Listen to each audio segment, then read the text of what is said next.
네. 여러분 안녕하십니까. 우리 주변에 이런 분들 계세요.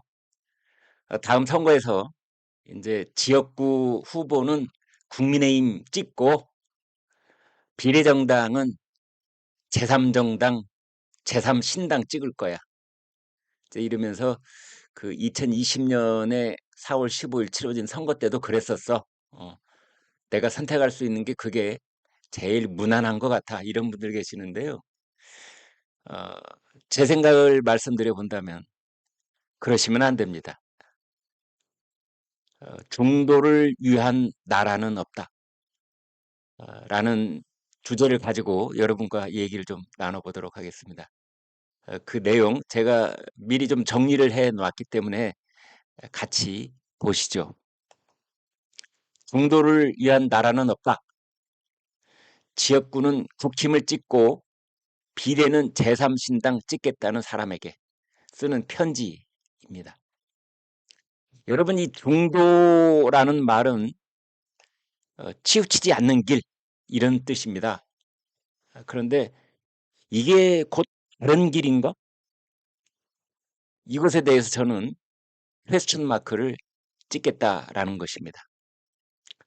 중도를 스스로 표방하는 사람들, 본인이 뭐 심판자라도 되는 듯이 그렇게 생각하시는 분도 있고, 어떤 분들은旁관자, 나는 뭐 이것도 싫고 저것도 싫고, 내가 그들을 지난 세월 오랫동안 겪어봤는데, 아유, 이제 그만 속을래. 이제 이런 사람들이 있는가 하면, 또 숫자가 많지는 않지만 내용을 전혀 모르거나 뭐 이런 분들도 있습니다. 통계적 분포를 보면 말이죠. 일반인들은 이념적 중도가 많고 정치인은 양쪽에 많다. 이제 이런 얘기를 하시는 분들도 있습니다. 그러나 저는 정반대로 봅니다. 오히려 정치인들은 뭐 좌다 우다 큰 관심 없다고 저는 봅니다. 정치인들은 철새에 가깝습니다. 그러니까 자기의 국회의원으로서의 정치 인생이 보장되기만 하면은 좌우 그렇게 크게 가리지 않습니다. 그러나 일반인들은 확신 테러범이 나올 정도로 사실은 그 이념적인 그 양쪽 그쪽이 훨씬 더 많다. 그렇게 진영으로 나뉘었다. 이렇게 봅니다. 오늘 드리는 말씀은 이제 엊그제 그 이른바 우리나라 제3지대 그 신당 세력 4개 정파가 한데 모여서 개혁신당이라는 이름으로, 그리고 이낙연 그다음에 이준석 두 사람이 공동대표, 당명은 이준석당 이름으로, 그리고 선대위원장은 이낙연이 맞는 것으로 이렇게 역할 분담하는, 뭐 이걸 출범시키겠다고 합의문 발표했지 않습니까? 설 연휴 끝나면은 뭐 이제 정식으로 합당 창당을 하겠다 이제 그러고 있고요. 그다음에 중도, 그들은 누구인가, 이런 주제로 경향신문이 매우 의미 있는 그런 시리즈를 연재하고 이제 마지막 편까지 내보냈습니다. 그 내용을 제가 아주 주의 깊게 읽었는데요.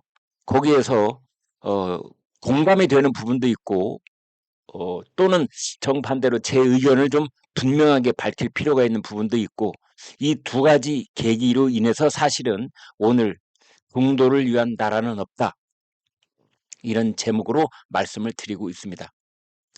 중도의 실체는 움직이는 표적이다 라는 얘기도 하고 있습니다.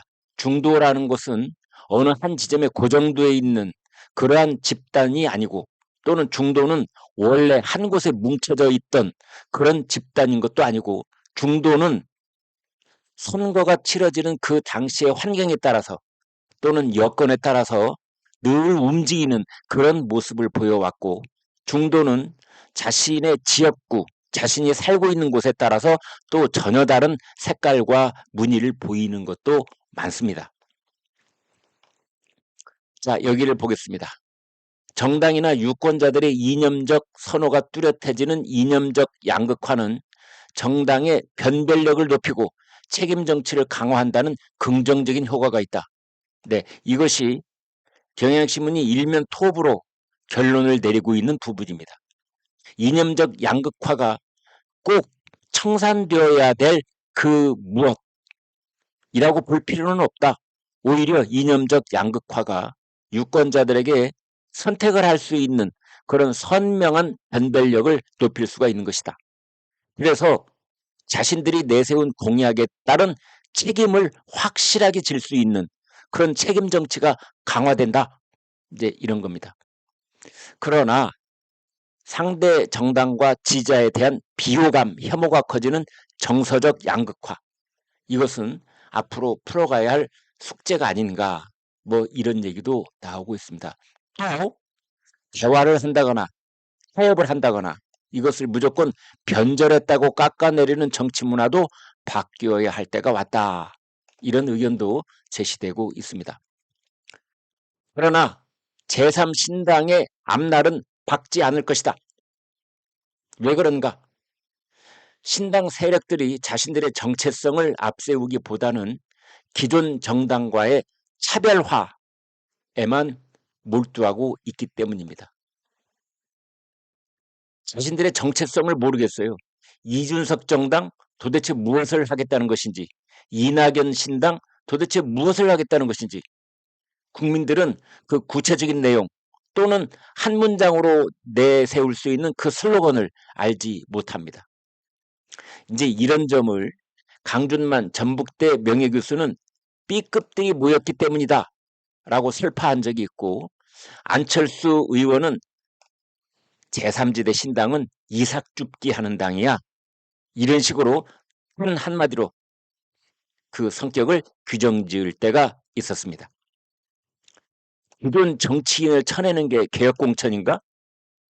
라는 점도 이제 우리가 곰곰 생각해 봐야 할 국면에 와 있습니다. 의원 정수를 줄이면 중도가 확장된다고? 그렇지는 않은 것 아닌가? 의원 정수를 줄이는 것은 정치 개혁인 것이지 중도를 확장하려고 하는 것은 아니다. 이제 이런 겁니다. 중도 중심의 담론이 통합 정치를 지향하는 것처럼 보이지만 그렇지 않다. 도리어 정치 불신을 심화시킨다. 그래서 바로 이 분석 때문에 제가 중도를 위한 나라는 없다라는 말씀을 드리고자 하는 겁니다. 지금 가령 2030을 비롯해서 미래 세대 또는 이미 중장년층, 기성세대를 포함해서 전 세대가 가장 중요시하는 정치적 가치관은 중도가 아닙니다. 그것은 공정성입니다. 공정성이 깨질 때 국민들은 분노합니다. 공정성이라고 하는 것은 페어플레이입니다. 지키기로 약속을 한 룰입니다. 한번 정한 룰은 끝까지 지켜야 하는 것입니다. 그래서 한동훈 국민의힘 비대위원장이 늘 강조하는 것이 약속된 룰은 지키도록 하는 그런 정치를 국민들께 제공하겠다라는 것입니다. 여기에서 이런 분석도 나오고 있습니다. 제3당의 가장 큰 문제는 거대 양당보다 조금도 나아 보이지 않는다는 점입니다. 결국은 선택받지 못해서 떨어져 나온 사람들이 양당을 욕만 하고 있습니다. 자신들을 키워준 몽태 정당을 욕만 하고 있는 겁니다. 정체성이 없습니다. 이런 것은 여론조사 결과 어떻게 나타나고 있느냐? 무당파의 비율이 30%대 후반까지 갔다가 37, 38% 이렇게 됐다가 지금은 20%대 초반으로 떨어져 있습니다. 23%, 24% 그렇게 되는 겁니다. 또 하나는 제3당의 맏형격인 정의당이 맥을 못 추고 있는 것도 그런 현상을 반영하고 있는 겁니다. 과거에 안철수 국민의당과 지금의 이준석 신당은 전혀 성격이 다릅니다. 안철수는 당시에 정치권 밖에서 바람을 몰고 왔고, 이준석은 정치 내부에서 쪼개져 나가는 것입니다. 어쩌면 이준석은 안철수가 거두었던 성과에 반의 반도 못 쫓아갈 것이라는 분석도 나오고 있습니다. 새로운 정치를 하겠다는 사람들, 지금 제3당, 제3지대에 몰려있는 사람들, 일단 대선 가도가 펼쳐지면은 양당 구도에 수될 수밖에 없습니다. 그리고 중요한 것은 이것을 유권자들이 이미 알고 있다는 점입니다. 유권자들에게 거듭 학습이 되어 있습니다. 제3당에서 성공하겠다는 사람들이 기존 정당으로 돌아가지 않겠다는 결의를 유권자에게 보여줄 수 없습니다. 또 없는 일입니다. 한마디로 이런 말이 저는 너무나 촌철살인하는 말이었는데요. 지금 같은 제3당, 다당제 등등은 수요가 없는 공급이다. 수요가 없는 공급은 뭐다? 그렇습니다. 과잉 생산. 나중에 내다 버려야 될 그런 생산이다. 창고에 쌓아놨다가 이제 시간이 흐르면 내다 버려야 된다. 쓰레기 처리해야 된다. 이런 겁니다. 국민은 다당제를 요구한 적이 없다.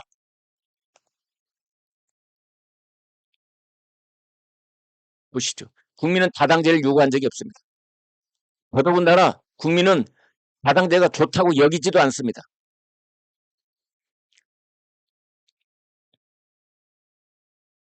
국민은 다당제를 요구한 적도 없다. 좋다고 여기지도 않는다. 필요가 없습니다.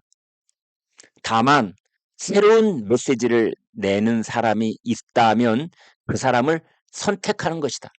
새로운 메시지를 냈던 사람이 누구? 그렇습니다. 윤석열 대통령입니다.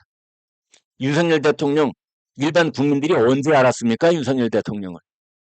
그렇습니다. 나는 사람에게 충성하지 않는다. 이때 온 국민들이 으잉? 이런 사람이 있었어? 이런 새로운 메시지를 내는 사람이 있었어? 라고 그 사람에게 주목하기 시작했고 결국은 그 사람을 선택한 것입니다. 소속이 어디가 됐든 그것이 제도인 것입니다. 제3당의 이슈는 지금 사회 문제나 민생의 문제가 아니라 오로지 정치 정략과 정치 공학일 뿐입니다. 제3당 정치인은 기존 정당으로 돌아갈 구멍을 엿보면서 발언한다는 것 유권자들은 이미 알고 있습니다.